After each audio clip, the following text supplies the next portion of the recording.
सलाम दोस्तों। एक सेकंड के लिए सोचिए कि आपका मोबाइल फ़ोन कोई हैक कर लेता है और आपका सारा डाटा वो अपने पास सेव करके बाहर मार्केट में जाके सेल कर देता है और आप सब कुछ जानने के बाद भी कुछ ना कर सकें, तो आपको कैसा लगेगा? दोस्तों, ये एग्जैक्टली वही है जो दुनिया की सबसे बड़ी सुपर पावर ताकत के साथ हुआ। ये है F-35 लैटरिंग 2, अमेरिका का सबसे एडवांस स्टील्थ फाइटर। इस एक जेट के प्रोग्राम पर 1.7 ट्रिलियन डॉलर खर्च हुए। इसको बनाने में हजारों इंजीनियर ने 25 साल लगाए। और ये है चाइना का J-31, सेम शेप, टेल का angle same, air intake same, tilt body same. तो दोस्तों, ये सारा कुछ एक इत्तेफाक नहीं है। साल 2016 में एक इंसान ने अमेरिका की एक अदालत में खड़े होकर कबूल किया कि मैंने ये डाटा चोरी किया। उसका नाम था सोबन। 50 टेराबाइट, 6,30,000 फाइल्स, दुनिया की सबसे खुफिया मिलिट्री टेक्नोलॉजी। लेकिन दोस्तों, सोबन एक सिर्फ मोहरा था। असल कहानी इतनी बड़ी है कि अगर मैं आपको पूरी कहानी बताऊं तो आप हैरान रह जाएंगे कि कैसे एक मुल्क ने दूसरे मुल्क को पूरी दुनिया के सामने लूट लिया और कोई कुछ भी ना कर सका। उसकी टेक्नोलॉजी को हैक किया और उनको पता भी ना लगने दिया। आसमां का नया सरताज F-35, आकाश का नया अधिपति, अनदेखा अजय J-31। साल 1949 में पीपल रिपब्लिक ऑफ चाइना बना। उस वक्त चाइना की हकीकत क्या थी? ना अपने जेट थे उनके पास, ना मिसाइल थी, ना सबमरीन थी। फौज के पास रशियन हथियार थे, वो भी पुराने। टेक्नोलॉजी के मुकाबले में चाइना अमेरिका से 40 से 50 साल तक पीछे था। लेकिन दूसरी तरफ उसी साल अमेरिका नासा कंपनी के जरिए चांद पे जा रहा था। लॉकहेड मार्टिन स्टील्थ टेक्नोलॉजी बना रहा था। MIT और स्टैनफोर्ड में दुनिया के ज़हीन तरीन लोग काम कर रहे थे। तो अब आप खुद सोचो कि एक नॉर्मल मुल्क क्या कर सकता है? रिसर्च करे, अपनी खुद की लैब्स बनाए, साइंटिस्ट पैदा करे। ये प्रोसेस 30 से 40 साल लेता है। जैसे कि जापान ने खुद की टेक्नोलॉजी बनाई या फिर साउथ कोरिया को इतने साल लगे डेवलप होने के लिए। लेकिन चाइना यहाँ पे कुछ और ही सोचता है। उन्होंने एक ऐसा फैसला किया जो दुनिया की हिस्ट्री को बदल देगा। तो उन्होंने टेक्नोलॉजी में 40 से 50 साल लगाने की बजाय एक शॉर्टकट को चुना। तो उनकी स्ट्रेटजी ये थी कि सिस्टम को कॉपी करो। इसी चीज को उन्होंने अप्लाई किया मिलिट्री टेक्नोलॉजी के अंदर भी। और इस बात का यूएस के डिफेंस सिस्टम पेंटागन को पता चलता है साल 2023 में। साल 2023 की पेंटागन की सरकारी रिपोर्ट में, जो हर साल अमेरिकन कांग्रेस को पेश होती है, साफ अल्फाज में लिखा है PRC ने फॉरेन मिलिट्री और ड्यूअल टेक्नोलॉजी हासिल करने के लिए मुख्तलिफ तरीके इस्तेमाल किए हैं, जिसमें state sponsored industrial एस्पोनेज, cyber theft और एकेडमिक एस्पोनेज शामिल हैं। स्टेट स्पॉन्सर्ड मतलब हुकूमत खुद कर रही है। ये कोई छोटा मोटा जुर्म नहीं है, ये एक मुल्क की स्ट्रेटजी है। तो और अब ये स्ट्रेटजी सबसे पहले कहाँ कामयाब हुई? रशिया पर। और ये कहानी इतनी दिलचस्प है कि आप यकीन नहीं करेंगे। साल 1991 में सोवियत यूनियन टूट गया। वहां से रशिया पैदा हुआ बुरे हाल में। उनकी मुआशियत तबाह और उनके पास कुछ खाने पीने के लिए नहीं था। उनके पास हथियार और वेपन तो मौजूद थे, लेकिन उनको जरूरत थी पैसों की। तो इस चीज का चाइना ने फौरी फायदा उठाया। चाइना के पास पैसा तो था, लेकिन चाइना को चाहिए थे हथियार। रशिया के पास एक चीज थी जो चाइना चाहता था, Su-27 फ्लैंकर, यूएस डार का सबसे बेहतरीन फाइटर जेट। और साल 1995 में एक मुआहदा हुआ। तो ये एग्रीमेंट हुआ कि रशिया ने Su-27S के चाइना को देना था और चाइना इस टेक्नोलॉजी का यूज करके 200 तक फाइटर जेट्स अपने मुल्क में बनाकर बेच सकता था। उसके ऊपर लाइसेंस और टेक्नोलॉजी रशियन होगी, लेकिन उसके ऊपर नाम चाइना का होगा। और इस न्यू कॉपी वर्जन का नाम रखा गया J-11। और इसमें एक शर्त यह भी थी कि रशिया ने कहा कि तुम इस टेक्नोलॉजी को रिवर्स इंजीनियर नहीं करोगे, मतलब कि अंदर की जो टेक्नोलॉजी है उसके अंदर छेड़छाड़ नहीं करोगे। हमारी टेक्नोलॉजी को एज इट यूज करोगे, जस्ट पार्ट्स को असेंबल कर सकते हो और जो पार्ट्स है वो हम आपको प्रोवाइड करेंगे। अब चाइना के पास परमिशन थी कि वो 200 फाइटर जेट बना सकता है। लेकिन दोस्तों, यहां से असल गेम स्टार्ट होती है। चाइनीज 200 में से सिर्फ 105 फाइटर जेट बनाते हैं और साल 2004 में इस एग्रीमेंट को बंद कर देते हैं। रशियन कंफ्यूज थे कि आखिर क्या रीजन है, इतनी जल्दी क्यों ये एग्रीमेंट रोक दिया गया। लेकिन चाइनीज कहते हैं कि हम इस एग्रीमेंट को कंटिन्यू नहीं करेंगे, हमें और जरूरत नहीं है।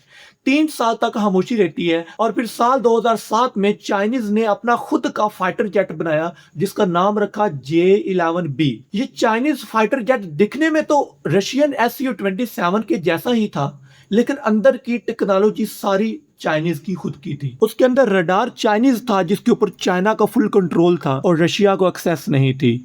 चाइनीज एवियोनिक्स था, चाइनीज मिसाइल थे और चाइनीज सॉफ्टवेयर उसके अंदर नस्ब कर दिया गया था। मतलब कि यहाँ से रशियन टेक्नोलॉजी का पत्ता साफ। तो यहाँ से चाइनीज की असल गेम ये थी कि 105 रशियन फाइटर जेट्स को असेंबल करते करते उन्होंने रशियन टेक्नोलॉजी को कॉपी कर लिया, उनके पार्ट्स के डिजाइन को सेम कॉपी कर लिया और टेक्नोलॉजी को अंडरस्टैंड कर लिया, टेक्नोलॉजी को रिवर्स इंजीनियर कर लिया, अपना वर्जन बना लिया और फिर रशियन कॉन्ट्रैक्ट की जरूरत ही नहीं रही। और रशियन का official weapon export department Rosoboron export ने एक पब्लिक स्टेटमेंट दिया, चाइना ने गैर कानूनी तौर पर हमारे फाइटर जेट की नकल की है और कॉपी तैयार की है। SIPRI Stockholm International Peace Research Institute, उन्होंने अपने डेटाबेस में इस चीज को बाकायदा रिकॉर्ड किया हुआ है। लेकिन दोस्तों रशिया कुछ ना कर सका। क्यों? क्योंकि चाइना रशिया का सबसे बड़ा कस्टमर था, बिलियंस ऑफ डॉलर्स का कारोबार। अगर ताल्लुकात खराब हों तो पैसा भी बंद। तो इस चीज को लेकर रशियन यहाँ से खामोश रहे और चाइना को टेक्नोलॉजी कॉपी करने का एक नया रास्ता मिल गया। और इसके बाद चाइना ने दुनिया की सबसे बड़ी सुपर पावर को कॉपी किया, उनकी मोबाइल फोन की टेक्नोलॉजी को कॉपी किया, खुद की मोबाइल फोन बनाए और पूरी दुनिया में बेचने लग गए। उनकी मिलिट्री स्ट्रेटजी को कॉपी किया, खुद की मिलिट्री को एडवांस किया और दुनिया की सुपर पावर की लाइन में आ गए। उनकी आर्टिफिशियल इंटेलिजेंस को कॉपी किया, रिसर्च करे बिना सिस्टम को हैक किया और यूएस के बराबर आकर खड़े हो गए। और ये सारा काम करने के पीछे मास्टरमाइंड था एक चाइनीज हैकर सोबन। ये चाइनीज बंदा था लेकिन कनाडा में रहता था और अपनी खुद की एक प्राइवेट एविएशन कंपनी चलाता था। देखने में तो ये एक सादा सिंपल बिजनेसमैन ही लगता था, लेकिन अंदर से ये नेटवर्क का हिस्सा था, एक ऐसा नेटवर्क जो चाइना की फौज के लिए काम करता था। और साल 2008 से लेकर 2014 तक 6 साल, इन 6 सालों में चाइनीज सोबन ने 2 मिलिट्री हैकर के साथ मिलकर अमेरिका की 3 सबसे बड़ी डिफेंस कंपनीज के सिस्टम में अपना रास्ता बना लिया था और वहां से डाटा निकाला और फिर इसको यूएस गवर्नमेंट ने भी एक्सेप्ट किया। US district court central district of California के डॉक्यूमेंट में केस नंबर SACR 14-00131 में। तो जो डाटा यूएस गवर्नमेंट ने खुद एक्सेप्ट किया कि हमसे चुरा लिया गया है, सिस्टम को हैक करके,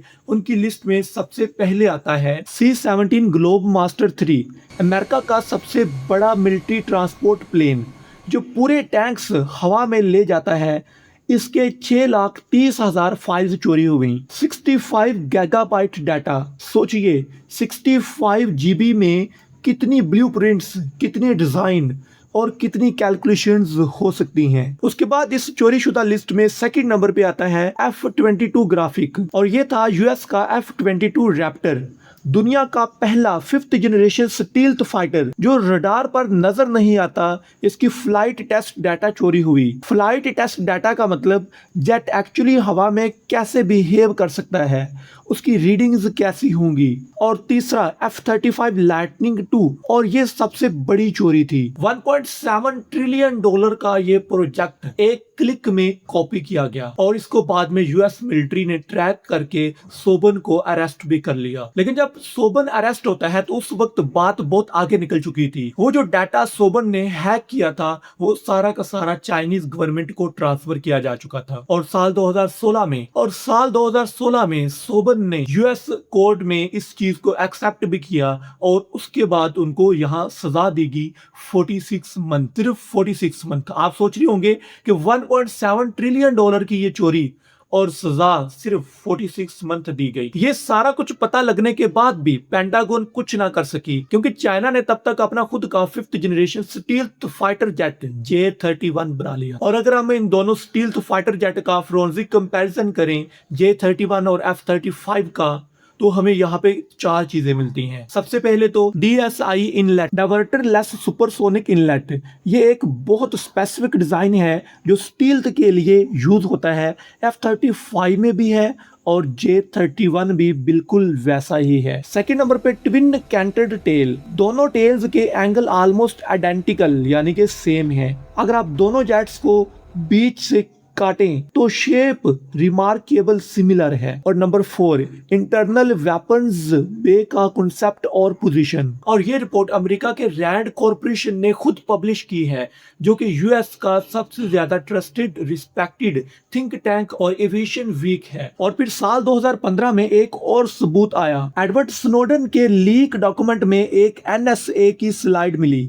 जर्मन न्यूज़पेपर पर पिजल ने पब्लिश की, वाशिंगटन पोस्ट ने कंफर्म किया इसको, और ये स्लाइड का टाइटल था चाइनीज एक्सफिल्ट्रेट सेंसिटिव मिलिट्री टेक्नोलॉजी। इसमें साफ साफ लिखा हुआ था कि F-35 का रडार डिजाइन, इंजन स्कीमेटिक्स सब कंप्रोमाइज हो चुका है, यानी कि चोरी हो चुका है। दोस्तों, एक तरफ कोर्ट में हैकर्स का अपनी गलती को एक्सेप्ट करना, दूसरी तरफ NSA की रिपोर्ट, और तीसरी फोरेंसिक रिपोर्ट कंपैरिजन। ये तीनों एक ही तरफ इशारा करती हैं कि सिस्टम हैक हुआ है और कंप्रोमाइज किया गया है। लेकिन ये सिर्फ हवाई जहाज की कहानी थी, समंदर में भी कुछ ऐसा ही हो रहा था। और साल 1998 में यूक्रेन में एक पुराना अधूरा जंग लगा सोवियत एयरक्राफ्ट कैरियर खड़ा है। उसका नाम है वर्याग। सोवियत यूनियन के वक्त इसका काम शुरू हुआ था, लेकिन सोवियत यूनियन टूट गया तो काम रुक गया और यूक्रेनियन के पास इस एयरक्राफ्ट कैरियर को कंप्लीट करने का बजट नहीं था। तो जब इसकी बोली लगाई जाती है तो एक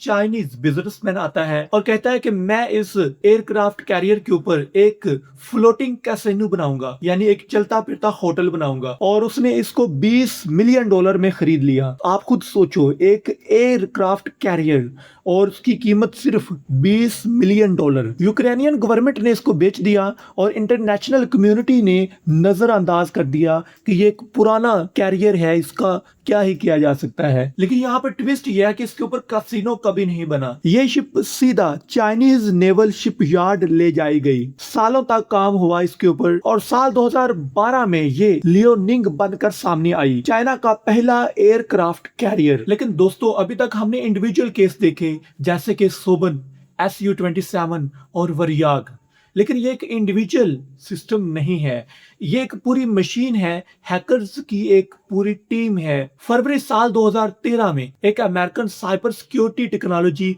मैंडियाट ने एक रिपोर्ट पब्लिश की जो आज गूगल क्लाउड का हिस्सा भी है, और इस रिपोर्ट ने दुनिया को हिलाकर रख दिया। और इस रिपोर्ट का नाम था APT-1। मैंडियाट ने प्रूव किया कि शंघाई में टैटोंग रोड पर एक स्पेसिफिक बिल्डिंग है। इस बिल्डिंग में PLA यूनिट 61398 काम करती है, और PLA मतलब कि पीपल लिबरेशन आर्मी, चाइना की फौज। क्योंकि इंटेलिजेंस एजेंसी का अंदाजा नहीं था, इस कंपनी ने हैकर्स के IP एड्रेसेस ट्रैक किए, सब इस बिल्डिंग की तरफ जाते थे। काम के औकात देखे, चाइनीज स्टैंडर्ड वर्किंग आवर्स में एक्टिव थे।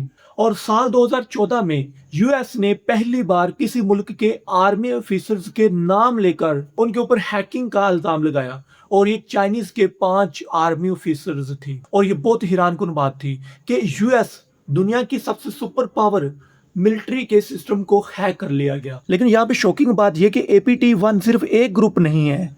APT-10 global IT companies target करता है और IT की जितनी डिवाइसेस होती हैं उनको हैक करके उनकी टेक्नोलॉजी अपने मुल्क को देता है और यहाँ से IT की चीज़ें बनाते हैं। APT-40 नेवल टेक्नोलॉजी चुराता है और नेवल आर्मी को प्रोवाइड करता है। पेंटागन की सरकारी रिपोर्ट के मुताबिक ये सब PLA और मिनिस्ट्री ऑफ स्टेट सिक्योरिटी के अंदर काम करते हैं। दोस्तों सोचिए, एक मुल्क की फौज ऑफिशियली ऑर्गेनाइज्ड तरीके से दूसरे मुल्कों की टेक्नोलॉजी चोरी कर रही है। ये किसी फिल्म की कहानी नहीं, ये कोर्ट वेरीफाइड डॉक्यूमेंट्स प्रूवन हकीकत है। लेकिन दोस्तों, यहाँ सोचने वाली बात यह है कि जब चाइना हर टेक्नोलॉजी को कॉपी कर सकता है तो अभी तक दुनिया का सुपर पावर क्यों नहीं बना। लेकिन दोस्तों यहाँ से एक चीज तो क्लियर होती है कि कॉपी करना तो आसान है, लेकिन कॉपी करने के लिए भी एक अच्छे दिमाग की जरूरत है। चाइना ने यहाँ ये दिमाग लगाया और कैलकुलेशन करी कि अगर हम खुद की टेक्नोलॉजी बनाने में 40 से 50 साल वेस्ट कर देते हैं तो हम बहुत पीछे रह जाएंगे। तो इसका सिंपल हल है, सिस्टम को कॉपी करो, उसको रिसेंबल खुद करो, उसको सीखो और अपने लेवल की चीजें बनाकर बेचना शुरू कर दो। और यही रीजन है कि आज दुनिया के हर कोने में चाइनीज टेक्नोलॉजी मौजूद है। आज चाइना दुनिया के सबसे बड़े हथियार एक्सपोर्ट करने वालों में है। पाकिस्तान का GF-17 चाइनीज टेक्नोलॉजी है। दोस्तों 21वीं सदी में जंगें गोलियों से नहीं टेक्नोलॉजी से लड़ी जाती हैं। जिसके पास टेक्नोलॉजी है उसके पास ताकत है, और जिसके पास ताकत है वही दुनिया का सुपर पावर बनता है। इस वीडियो के तमाम सोर्सेज, हर एक कोर्ट डॉक्यूमेंट, हर एक रिपोर्ट, हर एक लिंक डिस्क्रिप्शन में मौजूद है। जाएं, खुद पढ़ें, इसको वेरीफाई करें, क्योंकि इस चैनल पर मैं आपसे यही गुजारिश करता हूँ, खुद सोचिए। और अगर ये वीडियो आपको इन्फॉर्मेटिव लगी है तो कमेंट में अपनी राय जरूर दीजिएगा कि हम इसमें क्या इम्प्रूव कर सकते हैं।